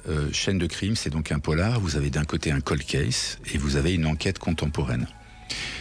Commettre un crime maintenant et ne pas être attrapé, c'est très compliqué. Même pour un écrivain, imaginer un crime en disant les gendarmes, les flics vont passer à côté, c'est très compliqué tellement la science a évolué. Évidemment. Donc, la forensique, si vous voulez, c'est tout ce qui va regrouper les sciences criminelles. On en est là, par exemple, là, j'ai lu un dernier article sur le pollen. Vous ramenez du pollen dans les chaussures et vous dites, bah non, j'étais pas sur la scène de crime. Ça peut vous confondre. Vous avez même, là, pendant que je vous parle, on pense que l'ADN, c'est simplement sur les vêtements, mais ma salive, en fait, elle tombe d'une manière microscopique sur la table, là, et donc je laisse, vous n'avez pas l'intention de faire un crime, là? Non. Rassurez-moi. Non, pas du tout. Donc c'est pour dire qu'en fait, c'est un agrégat de sciences, et il y a un congrès de la forensique, où toutes les dernières recherches, les Suisses sont très forts dedans, les Américains, les Français, etc., échangent leurs dernières trouvailles. Mais ce qui m'a étonné, Brigitte, c'est qu'entre ces grands scientifiques, ces grands chercheurs et la base de la police, ça a du mal à passer. C'est-à-dire que vous discutez avec un inspecteur qui a 50 ans de métier, ce que je raconte comme cas unique dans ce polar du microchimisme, il est absolument pas au courant. Oui, les enquêtes à l'ancienne, avec les traces, etc. C'est-à-dire qu'en fait, il y a énormément de recherches très, très, très abouties, de plus en plus abouties, mais ça a du mal à être partagé avec l'ensemble de la police. Ce qui est compréhensible aussi, Bien parce sûr. qu'il faudrait qu'ils se reforment sans cesse, ils sont déjà débordés, on peut le comprendre. Bien sûr. Mais en attendant, ce qui est intéressant, c'est que finalement, on pourrait presque imaginer dans quelques temps qu'il soit plus possible de tuer sans être découvert. Ça serait bien, ça, quand même. C'est la question que j'ai posée au colonel de la gendarmerie qui m'a aidé à écrire Chaîne de crime, et il m'a dit... T'inquiète pas, à chaque fois, au contraire, les criminels se disent « moi je serais pas pris ». C'est presque un défi qui est donné à ces espèces de cons, quoi, qui se disent bah non, moi je serais pas pris. Oui, c'est comme les escrocs, ils ont toujours un coup d'avance finalement, et c'est ce qui va faire avancer. Et ils croient qu'ils sont invincibles. Et on n'en finit exactement. plus. Et c'est en effet une chaîne, non pas de crime, mais une chaîne, évidemment. Alors, justement, cette histoire de roman que vous racontez, Chris Constantini, il y a quand même plutôt on va dire un happy end. Ça, c'est aussi assez partagé dans les romans policiers. Parfois, on reste un peu sur sa fin. Vous avez eu envie quand même qu'il y ait un happy end, enfin un happy end, si je puis dire. Je suis encore un gamin, Brigitte, même à 65 ans. Moi, j'ai pleuré devant Bambi et je pleure devant des films où les histoires se terminent bien. C'est pas Bambi, vous nous racontez. Bien évidemment. De crime, il y a un crime aussi. Non, mais pour vous dire qu'à un moment donné, il faut que la justice gagne. Moi, ça m'intéresse quand même que la justice gagne. Après, ce qui fait la particularité, je crois, de ce polar, c'est que je me suis vraiment intéressé aux criminels. Aux coupables dans ce livre. C'est-à-dire que j'en ai marre qu'on dise c'est un pervers manipulateur, il a fait ci, il a fait ça. Et je trouve que même dans les émissions de télévision, les psychiatres vont pas assez loin, je trouve, dans l'analyse des... Je pense qu'on vient au monde en étant bon. Et que c'est dans l'enfance, et je rejoins votre émission que vous faisiez avant, c'est dans l'enfance que tout se joue. On ne naît pas criminel. Et j'ai voulu trouver quelques circonstances atténuantes à ce criminel, même si à la fin, il sera chopé sans dévoiler la fin de ce polar. Mais à un moment donné, il faut comprendre pourquoi il est devenu criminel. Qu'est-ce qui a été la motivation profonde ? Et d'ailleurs... Derrière toute violence, il y a toujours de la violence. C'est ce que disent beaucoup de psy. Vous êtes d'accord avec ça, Ariane Calvo ? 100%. Bien sûr. Et c'est pour ça que dans ce polar, et c'est d'ailleurs une nouvelle série qu'on sort, je vous en parlais en off, on a tenu à typer tous les personnages au niveau psychologique, pas simplement le criminel, mais ce flic-là, qu'est-ce qui le meut vraiment ? Il y a aussi cette fille qui est en colocation avec l'enquêteur, qui est un peu vous, j'imagine. Joséphine, oui. Et qui est assez exceptionnelle. Oui, qui craque des fichiers. Et d'ailleurs, est-ce qu'on peut craquer des fichiers ? Ça aussi, j'ai voulu mettre beaucoup de techniques aussi, mais vulgarisante dans ce polar, parce que maintenant, effectivement, on retrouve énormément de choses. Quelle est la place de l'IA pour trouver un criminel, par exemple ? Donc ça, c'est vraiment un sujet qui est abordé dans ce livre. Les recherches en parentèle aussi, parce que vous savez, donc on a donc des fichiers pour comparer les ADN, mais quand on ne trouve pas, on fait appel à l'ADN récréatif.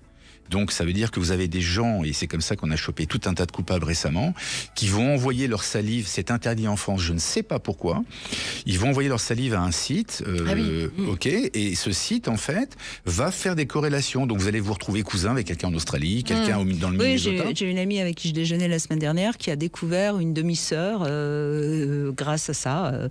Voilà, sauf que cette demi-sœur, elle a des séquences d'ADN avec donc votre ami. Ça veut dire que quand vous trouvez un cheveu sur une scène de crime, il y a des séquences d'ADN. Donc si vous trouvez quelqu'un en Australie apporte cette séquence d'ADN, vous vous dites tiens, ça c'est quand même intéressant parce qu'il y a un point commun. Ça ne veut pas dire que c'est le criminel. Après, il faut voir est-ce qu'au moment des faits, il était là, etc. etc. Ouais, c'est un peu tiré par les cheveux quand même tout ça, il me semble. Hein. Vous êtes d'accord, Ariane Calvo? C'est le cas de le dire. Oui. Non, mais c'est intéressant parce que dans ce livre, c'est pour ça que j'avais envie de vous recevoir, parce qu'on découvre finalement plein de choses sur le monde dans lequel on est et qui va en s'accélérant finalement, parce que...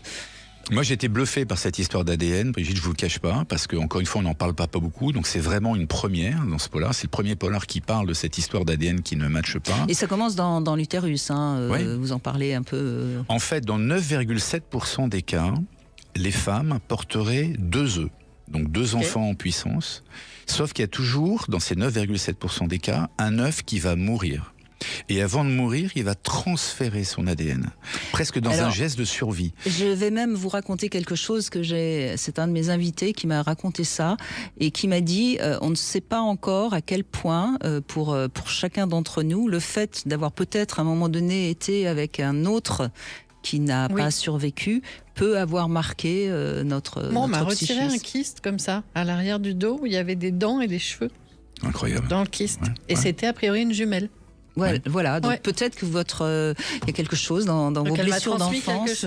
En tout cas, dans l'ADN, a priori. Et la grande découverte, pour venir à quelque chose d'encore plus concret dans notre quotidien, c'est qu'on est en train de se demander maintenant si, avec les transfusions sanguines, avec les greffes, de moelle, j'imagine, par exemple. Avec même le sperme d'un homme qui vous aurait fait l'amour il y a 20 ans, avec même l'ADN d'un aîné. Je dois en avoir, moi, de l'ADN. Un ADN très multiple. Avec même l'ADN du premier enfant. On se demande, là, c'est vraiment, on est au tout début, est-ce que cet ADN va pas être transmuté dans le survivant, etc. Ce qui fait que votre cheveu, par exemple, a votre réel ADN. Encore une histoire de cheveux. Mais votre salive a un ADN, un autre ADN d'une autre personne. Et c'est ça qui est incroyable. Et donc le transgénérationnel prend sens. Mais exactement. Et les intelligences multiples, et tout un tas de choses. Et puis tout ce qui est de l'ordre un petit peu de la spiritualité dont on se moque souvent, mais tout ça commence à prendre du sens parce que finalement il y a quelque chose de l'ordre d'énergie qu'on appelle comme ça sans trop savoir de quoi on parle. Finalement il y a peut-être que dans 10 ans, 20 ans, 30 ans, on pourra expliquer tout ça. Vous savez que mon combat, c'est d'être anti-cartésien. Ce cartésianisme qui nous met dans des cases, dans des certitudes, etc. Je le combats avec les intelligences multiples, avec tous les écrits dont vous avez eu la gentillesse de parler ici. Et moi, ça me plaît, moi, qu'on ait plusieurs ADN. Je trouve ça formidable qu'il y ait cette potentialité-là. Alors après, il ne faut pas en abuser, comme dans le cas de ce criminel. Je finirai, puisque vous avez parlé de greffe, pour vous dire quand même une information importante, c'est que je cède mes droits à la fondation de Stéphanie Fugain pour la recherche contre les leucémies. Ça a un rapport avec le livre. Et je pense que c'était important de le dire. Bien sûr, si vous achetez ce livre, ça sera donc un don que vous ferez à la fondation de C'est très mal foutu parce que je vais payer des charges dessus, figurez-vous. C'est complètement dingue. Je fais un don et en plus je vais payer des charges. C'est au secours. C'est la France. C'est un autre sujet qui ne concerne pas cette émission. En tout cas, merci Chris Constantini. Moi, j'ai pris beaucoup de plaisir à lire ce roman policier, alors que je ne suis pas spécialement une fan de romans policiers parce qu'il y a des personnages qui existent. Ça, c'est vrai, sur le plan psychologique. Donc, bravo. Ça s'appelle Chaîne de crime. C'est aux éditions Istia. Merci beaucoup Ariane Calvo. Comme d'habitude avec vous, on a avancé avec beaucoup d'émotion, mais c'est normal parce que vous êtes l'autrice de ce livre, L'autonomie émotionnelle. Tout de suite, vous retrouvez Alexandre Delevanne pour C'est votre avenir. Et lundi, avec qui on sera lundi? C'est intéressant lundi parce qu'on va revenir sur la génération Z, pourquoi les jeunes femmes et les jeunes hommes ont tant de mal à se retrouver, à s'aimer, à s'engager. On sera avec Maxence Carsana qui vient de sortir un livre justement sur cette génération Z.